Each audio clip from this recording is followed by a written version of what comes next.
Hi, my name is Will Nunziata, New York City-based director and creator of theater, television, and film, and also a proud FENIX Global Artist Ambassador. Today, I am thrilled to be speaking with the acclaimed singer-songwriter-poet-producer, Erika Denae J. For more on Erika, you can read more about her right below this video, but in the meantime, here is my interview with the one and only Erika Denae J. Well, hello, Erika Denae J. How are you? I am well. It is so nice to finally meet you. You are so gorgeous inside and out, spreading light wherever you go, whether it's as a singer, a songwriter, a producer, a poet. I told you off camera, you're a mogul. And I love Erika Denae, how unapologetic you are about spreading your light.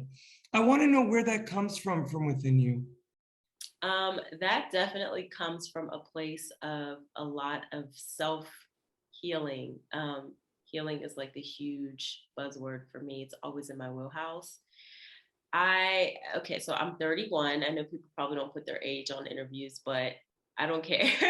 But at the age of 31, I would say just like really having to go through my 20s, look at how everything has transpired, seeing things coming full circle. It's just been many aha moments where I've Mm. learned that everything that you go through is not just for yourself, it's for somebody else also. As humans, we are connected to each other. We're supposed to uplift each other, pour into each other, encourage each other. And so once I started doing that like self work and that digging and that healing, it's just like I can't keep all of this work and the results of the work to myself. Like I have Mm. to share it with people, you know? Um, I'd say that's pretty much where it comes from. Oh, Erika Denae J, you are someone who's not only done the work on themselves, but you've done the work within your crafts in so many disciplines that you are involved with. First and foremost, as a singer and songwriter, when did you realize that you had such a gift for both singing and songwriting?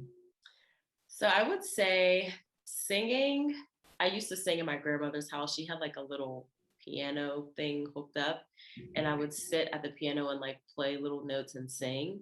But when I was older, like in my teenage years, my early 20s, I really didn't get into singing that much.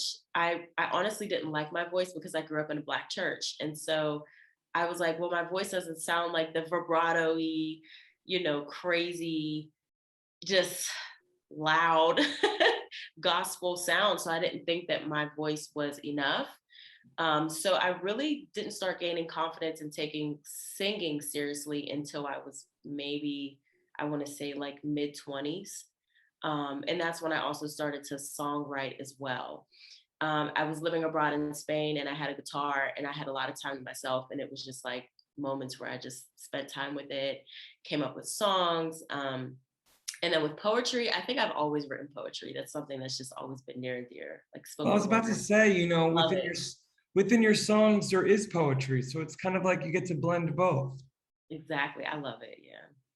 Well, Erika Denae J, I love the fact that you had mentioned that you didn't think at one point that your voice was enough, because within the self healing and self exploration, you realize that although your voice might be quieter, that there's actually strength within restraint.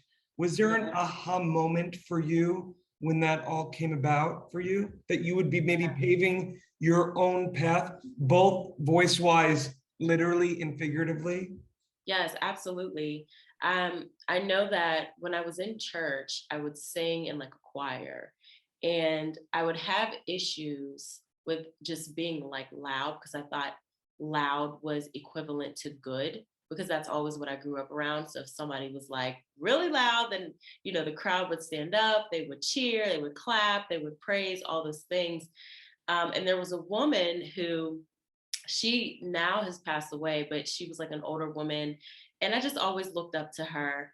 And she always would say, you just have to find your voice. You just have to find your voice. And I would say, her name was Sister Shirley. I would say, Sister Shirley, how do you sound like this? Or how do you get to this level of confidence in just who you are, like being yourself 100% completely? And she would always just say, you just have to find your voice. And I think when I started to let go of what everybody else or what I thought everybody else wanted, and I started to focus on what truly motivates and just elicits that enthusiasm inside of me, that's when I think I started to find my voice and I started to find the confidence. And it was just like, yeah, I guess I don't really need anybody else's validation at this point because it's feeding myself. It's literally like I'm singing and it's pouring back into myself because I'm using the gift. Um, yeah, a lot of that happened like when I was living abroad and I just had that time to myself, you know? So, It's amazing, Erica. And I mean, it's also like, I feel like a lot of the exploration you did abroad, it's almost like you had to, dare I say again, literally and figuratively remove yourself yes. from comfort to really start Oh my doing the goodness. digging, something everyone had to do over these past 18 months. Absolutely. It was very uncomfortable. It was a lot of moments where I felt alone, but I've learned how to love myself by myself.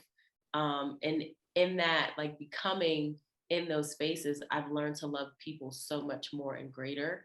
So it was definitely it was a life-changing experience. I'll say that for sure. Well, listen, Erika Denae J, I want to let our audience know for more on you. They can read more about you right below this video, your social media, your website, light and beauty all over the place. That's what you radiate and will continue to radiate.